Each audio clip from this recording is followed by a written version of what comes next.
છું પંકજ શર્મા। શરૂઆત મહત્વપૂર્ણ ખબરથી। અમદાવાદમાં સુભાષ બ્રિજને હાલમાં વાહન વ્યવહાર માટે બંધ કરી દેવાયો છે। બ્રિજના સમારકામ દરમિયાન તેમાં ટેકનિકલ ક્ષતિ જણાતા અને તેના વચલા ભાગમાં સેટલમેન્ટ થતા સાવચેતીના પગલા તરીકે આ નિર્ણય કરાયો છે। અમદાવાદ મ્યુનિસિપલ કોર્પોરેશનના ઉચ્ચ અધિકારીઓ અને ટીમો તાત્કાલિક અહીંયા પહોંચી ગઈ હતી। બ્રિજની સ્થિતિનું સંપૂર્ણ નિરીક્ષણ કરવાનું કામ ચાલી રહ્યું છે। આજે ડ્રોન દ્વારા સર્વે પણ કરવામાં આવનાર છે। આ સર્વે પૂરો થયા પછી જ બ્રિજની ફિટનેસ તપાસથી અને ત્યારબાદ જ તેને લોકોની અવરજવર માટે ખુલ્લો મુકાશે। અમદાવાદના સુભાષ બ્રિજને લઈને આ એક મોટા સમાચાર છે, કારણ કે એનો એક ભાગ બેસી ગયો છે, જેથી હાલ 5 દિવસ માટે આ બ્રિજ છે એ બંધ રખાયો છે। તેમાં ફિટનેસની તપાસ કરવામાં આવશે અને ત્યારબાદ આજે ડ્રોનથી સર્વે પણ થવાનો છે અને પછી યોગ્ય લાગશે તો જ નિર્ણય કરાશે કે આ સુભાષ બ્રિજ છે એ લોકોની અવરજવર માટે ખુલ્લો મૂકવો કે કેમ। વધુ માહિતી મેળવીએ। સંવાદદાતા વિભુ પટેલ મારી સાથે જોડાયા છે। વિભુ, જે બ્રિજનો વચ્ચેનો ભાગ બેસી ગયો છે આ પુલનો, ત્યારે હાલ આજે જે સર્વે થવાનો છે એમાં કયા પ્રકારની તપાસ થશે? ફિટનેસ ટેસ્ટમાં શું આખો આ બ્રિજ જે છે એનો જે વચ્ચેનો ભાગ છે એ રિપેર થશે કે પછી આખા બ્રિજને જ નવેસરથી તૈયાર થશે?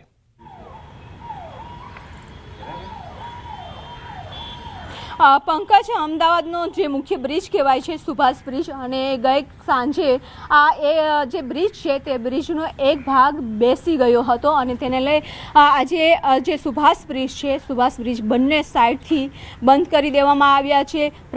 લોકોની અવરજવર માટે, વાહનો માટે પણ આ જે બ્રિજ છે તે બંધ કરી દેવામાં આવ્યો છે। હવે આજે સર્વે કરવામાં આવશે, ડ્રોનથી પણ સર્વે કરવામાં આવશે કે વચ્ચેનો ભાગ છે તે બેસેલો જોવા મળી રહ્યો છે અને હવે આ બ્રિજને 5 દિવસ માટે બંધ કરવાનું અમદાવાદ મ્યુનિસિપલ કોર્પોરેશન દ્વારા જાહેરનામું આપવામાં આવ્યું છે। પરંતુ આ બ્રિજનું હવે સમારકામ કેટલું કરવું પડશે તે પણ એક મહત્વનું છે।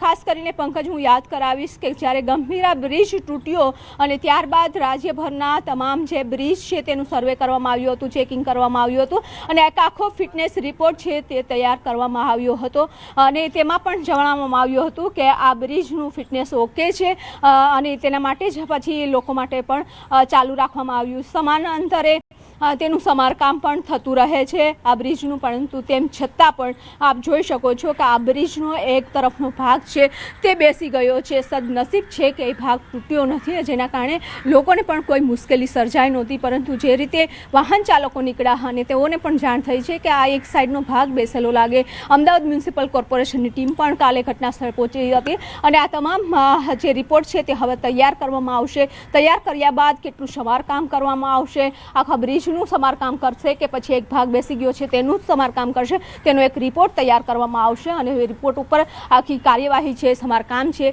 તે કરવામાં આવશે। પરંતુ આ જે મુખ્ય બ્રિજ એટલા માટે છે કે લોકો રાણી હોય કે આરટીઓ તરફથી જ્યારે એરપોર્ટ જવાનો રસ્તો પકડવાનો હોય છે ત્યારે શાહીબાગ થઈ અને નીકળતા હોય છે। સાથે શાહીબાગના જે લોકો છે, ખાસ કરીને વહીવટી ઓફિસ આવેલી છે કલેક્ટરની, એટલા માટે પણ વહીવટી કામ માટે લોકોની અવરજવર પણ અહીંથી ખૂબ થતી હતી, પરંતુ આજે આ બ્રિજને છે તે બંધ કરી દેવામાં આવ્યો છે અને આપ જોઈ શકો છો કે આ શાહીબાગથી આરટીઓ સર્કલથી લઈ અને આખો બ્રિજ છે તે બંધ કરી દેવામાં આવ્યો છે। બેરિકેડ લગાવી દેવામાં આવ્યા છે, પોલીસનો બંદોબસ્ત પણ ગોઠવી દેવામાં આવ્યો છે, એટલે કે તકેદારીના ભાગરૂપે આ કરવામાં આવ્યું છે। પરંતુ હવે અમદાવાદ મ્યુનિસિપલ કોર્પોરેશનની ટીમ પહોંચશે, આરએનબીની ટીમ પહોંચશે અને આખો રિપોર્ટ છે તે તૈયાર કરવામાં આવશે। જી વિભુ, આભાર સમગ્ર માહિતી આપવા માટે।